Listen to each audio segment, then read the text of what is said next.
5 questions à se poser sur l'origine de la vie. Toutes les formes de vie ont-elles un ancêtre commun? Darwin pensait que tous les êtres vivants descendent d'un ancêtre commun. Il a imaginé que l'histoire de la vie sur Terre ressemblait à un grand arbre. Par la suite, d'autres ont émis l'idée que cet arbre de la vie avait un tronc unique, représentant les premières cellules simples. Le tronc se ramifiait en de nouvelles espèces et continuait à se diviser en branches. Les familles végétales ou animales, puis, en rameaux, toutes les espèces actuelles issues de ces familles. Mais est-ce bien ainsi que les choses se sont passées? Que disent de nombreux scientifiques? Beaucoup laissent entendre que les fossiles appuient la théorie d'une origine commune aux différentes formes de la vie. Ils affirment que puisque tous les êtres vivants emploient le même langage de programmation, l'ADN, toute vie doit avoir évolué à partir d'un ancêtre commun. Que dit la Bible? Le récit de la Genèse déclare que les plantes ainsi que les animaux aquatiques, terrestres et aériens ont été créés selon leur genre, selon Genèse chapitre 1 verset 11, 12 et verset 20-25. Cette formulation autorise une certaine variation au sein d'un même genre, mais suppose des barrières fixes entre les genres. Si on se base sur le récit biblique de la création, on doit trouver dans les fossiles l'apparition soudaine de nouveaux êtres vivants entièrement formés. Que révèlent les faits? Cadre-t-il avec la description biblique des événements? Ou Darwin avait-il raison? Qu'ont révélé les découvertes des 150 dernières années? L'abattage de l'arbre de Darwin. Récemment, des scientifiques ont pu comparer les codes génétiques de dizaines d'organismes unicellulaires ainsi que ceux de végétaux et d'animaux. Ils espéraient que ces comparaisons confirmeraient la ramification de l'arbre de la vie proposé par Darwin. Toutefois, cela n'a pas été le cas. À quoi leurs recherches ont-elles abouti? En 1999, le biologiste évolutionniste Malcolm Gordon a écrit « La vie semble avoir eu diverses origines. La base de l'arbre universel de la vie ne semble pas avoir une racine unique. Les faits attestent-ils que toutes les branches biologiques principales sont reliées en un même tronc, comme Darwin le croyait ?» Malcolm Gordon ajoute « La version traditionnelle de la théorie d'une ascendance commune ne s'applique apparemment pas au règne tel qu'on les définit aujourd'hui. Elle ne s'applique probablement qu'à peu de phylum, si ce n'est à aucun, voire qu'à très peu de classes à l'intérieur des phylums. » Qu'est-ce qu'un phylum? Phylum est un terme de biologie qui renvoie à un grand groupe d'animaux caractérisés par le même plan global d'organisation. Pour classifier les êtres vivants, des scientifiques se servent de 7 grandes catégories, allant de la plus générique à la plus spécifique. La première, donc, la plus vaste, est le règne. Puis suivent le phylum, ou embranchement, la classe, l'ordre, la famille, le genre et l'espèce. Par exemple, le cheval est du règne animal, de l'embranchement des chordés, de la classe des mammifères, de l'ordre des périssodactyles, de la famille des équidés, du genre Equus et de l'espèce Cabaius. Des recherches récentes continuent de contredire la théorie darwinienne d'une ascendance commune. C'est ainsi qu'en 2009, un article de New Scientist citait cette déclaration de l'évolutionniste Eric Baptiste, biologiste à l'université Pierre et Marie Curie de Paris. Nous n'avons absolument aucune preuve que l'arbre de la vie soit une réalité. Le même article reprenait les propos de Michael Rose, autre biologiste évolutionniste. L'arbre de la vie est poliment enterré. Nous le savons tous. Ce qui est moins accepté, c'est qu'il est nécessaire de changer toute notre conception fondamentale de la biologie. Que révèlent les fossiles? De nombreux scientifiques font appel aux fossiles pour asseoir l'idée que toutes les formes de vie ont une origine commune. Ils soutiennent par exemple que les fossiles attestent la transformation des poissons en amphibiens et des reptiles en mammifères, mais qu'indiquent réellement les archives fossiles. David Hope, paléontologue évolutionniste, explique.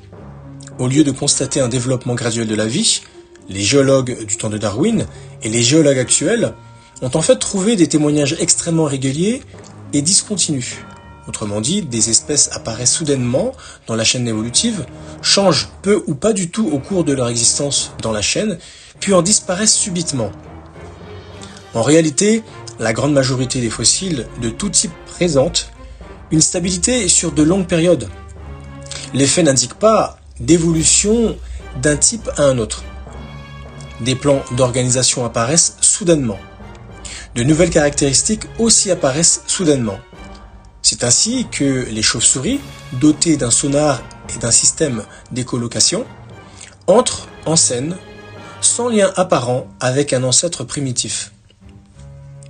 À vrai dire, plus de la moitié des principales formes de vie animale semblent être apparues sur une période relativement courte. De nombreuses formes de vie distinctes se manifestant si subitement dans les archives fossiles, les paléontologues qualifient cette période d'explosion cambrienne. Où se situe le Cambrien ? On pourrait représenter l'histoire de la Terre par une frise chronologique de la longueur d'un terrain de football. En partant du principe que les estimations des chercheurs sont exactes, il vous faudrait parcourir 7/8 du terrain pour arriver au Cambrien. Dans le registre fossile, les principales formes de vie animale apparaissent sur une courte partie de cette période. Avec quelle soudaineté ? Avant que vous n'ayez eu le temps de faire un pas, tous ces animaux surgissent sur la frise. Ce jaillissement de vie incite certains chercheurs évolutionnistes à remettre en question la version traditionnelle de la théorie de Darwin. Par exemple, en 2008, lorsqu'il a été interviewé sur le besoin d'élaborer une nouvelle théorie de l'évolution, prenant en compte l'apparition soudaine de nouvelles formes de vie, le biologiste évolutionniste Stuart Newman a déclaré « Le mécanisme darwinien utilisé pour expliquer tous les changements évolutifs va, je le crois, être déclassé pour ne devenir qu'un mécanisme parmi d'autres. Et il ne sera peut-être même pas le plus important pour ce qui est de comprendre la macroévolution, l'évolution des transitions majeures entre les types d'organismes. » Des preuves problématiques. Que penser des fossiles utilisés pour démontrer la transformation de poissons en amphibiens et de reptiles en mammifères ? Sont-ils des preuves solides de l'évolution ? En y regardant de plus près, plusieurs problèmes sautent aux yeux. Tout d'abord, dans les manuels scolaires, les animaux de la chaîne allant des reptiles aux mammifères ne sont pas toujours représentés de façon proportionnelle. Au lieu d'être de taille semblable, dans la réalité, certains sont énormes, alors que d'autres sont petits. Un autre problème plus sérieux est le manque de preuves que ces animaux ont un lien entre eux. Selon les chercheurs, des millions d'années séparent souvent les spécimens de la chaîne. Au sujet de ces périodes de temps, le zoologiste Henry Guy explique « Les intervalles entre les fossiles sont si immenses que nous ne pouvons être catégoriques à propos de leur éventuel rapport d'ascendance ou d'origine. » Malcolm Gordon a remarqué que les fossiles de poissons et d'amphibiens constituent seulement un petit échantillon vraisemblablement peu représentatif de la biodiversité qui existait dans ces groupes à l'époque. Il ajoute « Il n'existe aucun moyen de savoir dans quelle mesure, si tant est qu'il y en ait une, ces organismes particuliers étaient importants pour les développements futurs ou quelles étaient leurs relations entre eux. » En 2004, un article de National Geographic a comparé les archives fossiles à un film de l'évolution dont 999 images sur 1000 auraient été coupées au montage. Voyons ce qu'implique cette comparaison. Imaginez que vous trouviez 100 images d'un long métrage qui, à l'origine, en comptait 100 000. Comment détermineriez-vous le scénario ? Supposons que vous ayez déjà une petite idée, mais que seules 5 images aillent dans votre sens, alors que les 95 autres racontent une histoire très différente. Serait-il logique d'affirmer, sur la base des 5 images, que votre scénario est le bon ? Se pourrait-il que vous les ayez disposées dans un ordre qui appuie votre idée ? Ne serait-il pas plus logique de laisser les 95 autres influencer votre opinion ? Quel rapport cet exemple a-t-il avec la manière dont les évolutionnistes considèrent les fossiles ? Bien que la grande majorité des fossiles les 95 images du film indiquent que les espèces ont très peu changé avec le temps, pendant des années, les chercheurs ne l'ont pas admis. Pourquoi taire ces faits importants? L'écrivain Richard Morris a noté « Apparemment, les paléontologues ont adopté l'idée orthodoxe de l'évolution graduelle et s'y sont accrochés, même lorsqu'ils ont découvert des preuves du contraire. Ils ont tenté d'interpréter le témoignage des fossiles sous l'angle des idées évolutionnistes répandues. Aligner des fossiles et prétendre qu'ils représentent une lignée n'est pas une hypothèse scientifique testable, mais une assertion de même valeur qu'une histoire pour endormir les enfants. Amusante, voire instructive, mais pas scientifique. Selon Henry Guy, In Search of Deep Time, Beyond the Fossil Record, to a New History of Life, pages 116 et 117. Que dire des évolutionnistes aujourd'hui? Se pourrait-il qu'ils continuent à disposer les fossiles dans un certain ordre, non parce que cet ordre est bien appuyé par la majorité des témoignages fossiles et génétiques, mais parce qu'ils accordent avec les idées évolutionnistes acceptées actuellement. Qu'en pensez-vous? Quelle conclusion cadre le mieux avec les faits? Résumons-nous. La première forme de vie terrestre n'était pas simple. Les chances pour que les constituants d'une cellule soient apparus par hasard sont infinitésimales. L'ADN, le programme informatique ou code qui régit la cellule, est incroyablement complexe et témoigne d'une ingéniosité qui surpasse tout programme ou système de stockage d'informations réalisé par des humains. La recherche génétique montre que la vie ne provient pas d'un seul ancêtre commun.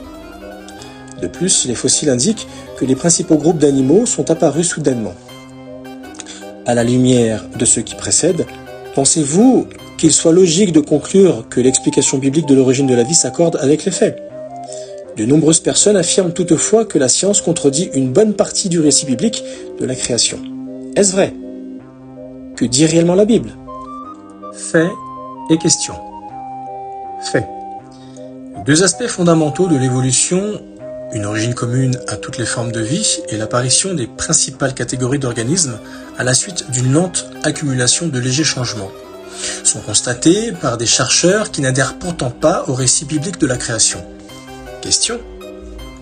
Étant donné la controverse sur ces piliers de la théorie de Darwin, peut-on honnêtement considérer la version darwinienne de l'évolution comme un fait scientifique?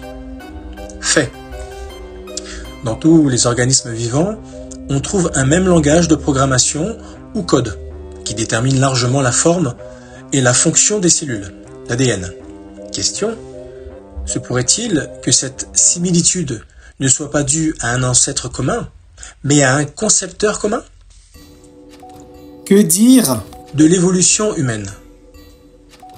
Consultez une encyclopédie ou un manuel scolaire au sujet de l'évolution humaine et vous y trouverez sans doute une série d'images.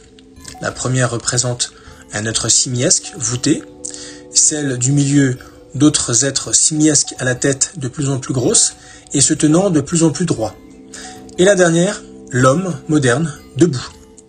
Ces représentations, ainsi que des reportages à sensation sur la découverte du prétendu chaînon manquant, donnent l'impression qu'il est largement prouvé que l'homme a évolué à partir d'êtres simiesques. Ces affirmations sont-elles solidement fondées? Voyons ce qu'en disent des chercheurs évolutionnistes. Dans la suite, les chercheurs qui seront mentionnés ne sont pas adeptes de la version biblique, mais plutôt tous des évolutionnistes. Ce qu'indiquent les fossiles. Fait. Au début du XXe siècle, tous les fossiles utilisés pour appuyer la théorie selon laquelle les humains et les singes auraient évolué à partir d'un ancêtre commun tenaient sur une table de billard. Depuis, leur nombre a augmenté. À présent, on dit qu'ils rempliraient un wagon de marchandises. Toutefois, ce sont en grande partie des os et des dents isolées. Les crânes entiers, sans parler des squelettes complets, sont rares. Question. L'augmentation du nombre des fossiles attribués à l'arbre généalogique humain a-t-elle permis aux spécialistes de l'évolution de savoir quand et comment les humains ont évolué à partir d'êtres simiesques? Réponse. Non. Bien au contraire. Au sujet de la façon de classifier ces fossiles, Robin Dericourt, de l'Université de Nouvelle-Galles du Sud, Australie, a écrit en 2009 « Peut-être que le seul consensus actuel est qu'il n'y a pas de consensus ». En 2007, dans la revue scientifique Nature, les découvreurs d'un autre prétendu chaînon de l'arbre évolutif expliquaient qu'on ne sait ni quand ni comment la lignée humaine est sortie de celle des singes. Gyula Giennis, chercheur à l'unité d'anthropologie biologique de l'université Eötvös-Loránd en Hongrie, a écrit en 2002 « La classification et la place de l'évolution des fossiles d'hominidés sont constamment débattues. Il a aussi déclaré que jusqu'à présent, les archives fossiles ne permettent pas de déterminer plus exactement quand, où et comment les humains ont évolué à partir d'êtres simiesques. Découverte de chaînons manquants. Fait. Lorsqu'on suppose avoir trouvé un chaînon manquant, les médias le crient souvent sur les toits. Par exemple, en 2009, un fossile surnommé Ida a été accueilli avec ce qu'une revue a appelé un battage médiatique digne d'une pop star. C'est ainsi qu'on lisait ce gros titre dans un quotidien britannique. Le fossile Ida, la découverte extraordinaire d'un chaînon manquant dans l'évolution humaine. Cependant, seulement quelques jours plus tard, un hebdomadaire scientifique, lui aussi britannique, reconnaissait « Ida n'est pas un chaînon manquant dans l'évolution humaine ». Question : pourquoi chaque trouvaille d'un chaînon manquant retient-elle largement l'attention des médias alors que son retrait de l'arbre généalogique est à peine mentionné ? Réponse : Robin Dericourt explique. Le directeur d'une équipe de recherche devra peut-être exagérer le caractère exceptionnel et sensationnel d'une découverte afin d'attirer des fonds autres que ceux des sources universitaires conventionnelles. Les chercheurs y seront certainement encouragés par la presse et les médias électroniques qui sont à l'affût d'histoires à sensation. Représentation d'hommes-singes dans les manuels scolaires. Fait. Dans les livres et les musées, les prétendus ancêtres des humains sont souvent représentés avec un faciès, une couleur de peau et une pilosité spécifique. D'ordinaire, les ancêtres les plus lointains tiennent beaucoup du singe alors que les plus proches ont un visage, un teint et une pilosité plus semblable à ceux des humains. Question : les scientifiques peuvent-ils reconstituer de telles caractéristiques de façon fiable sur la base de restes fossiles ? Réponse : non. Voici ce qu'a écrit en 2003 Carl Stephan, expert en médecine légale à l'unité d'anatomie de l'université d'Adélaïde en Australie. Les visages des premiers ancêtres des humains ne peuvent être objectivement reconstitués ou analysés. D'après lui, les tentatives prenant pour modèle les singes actuels ont des chances d'être pleines d'a priori, totalement inexactes et non valables. Sa conclusion : toute reconstitution faciale d'un hominidé primitif est susceptible d'être trompeuse. Évaluation de l'intelligence suivant la taille du cerveau. Fait. La taille du cerveau d'un ancêtre présumé est, pour les évolutionnistes, un critère majeur d'évaluation de son degré de parenté avec les humains. Question : la taille du cerveau est-elle un critère fiable d'intelligence ? Réponse : non. Des chercheurs qui définissaient quelles espèces disparues étaient les plus proches de l'homme en fonction de la taille du cerveau ont admis que, ce faisant, ils avaient souvent l'impression d'être sur un terrain glissant. Pourquoi donc ? Une déclaration parue en 2008 dans la revue Scientist American Mind l'indique. Les scientifiques n'ont pas réussi à trouver une corrélation entre la taille absolue ou relative du cerveau et l'acumène, perspicacité, des humains ou d'autres espèces animales. Ils ne sont pas non plus arrivés à établir un parallèle entre l'intelligence et la taille ou l'existence de régions précises du cerveau, excepté peut-être pour l'aire de Broca, qui commande le langage chez les humains. Qu'en pensez-vous ? Pourquoi, dans la chaîne allant du singe à l'homme, des scientifiques alignent-ils les fossiles suivant la taille du cerveau, alors qu'il est notoire que ce n'est pas une mesure fiable de l'intelligence? Force-t-il les faits pour qu'ils concordent avec leur théorie? Et pourquoi des chercheurs débattent-ils constamment de l'introduction de certains fossiles dans l'arbre généalogique humain?